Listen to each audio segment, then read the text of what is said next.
জনগণ নির্বাচন ও ক্ষমতার পালা বদলের জন্য গণ অভ্যুত্থানে অংশ নেয়নি।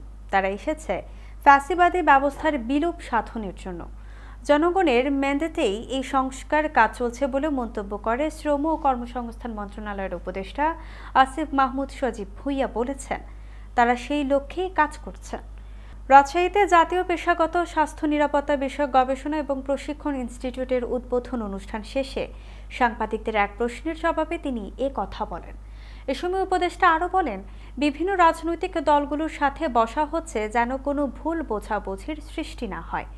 অন্তর্বর্তীকালীন সরকারের একটি দল তাদের সাথে যোগাযোগ রাখছে উল্লেখ করে তিনি আরও বলেন, দেশের সংস্কার শেষে নির্বাচন দিয়ে ক্ষমতা হস্তান্তর করা হবে। রাজশাহীর তেরখাদিয়ার ১১৩ কোটি টাকা ব্যয়ে নির্মিত জাতীয় পেশাগত স্বাস্থ্য নিরাপত্তা বিষয়ক গবেষণা এবং প্রশিক্ষণ ইনস্টিটিউটের উদ্বোধন অনুষ্ঠানে যোগ দেন তিনি।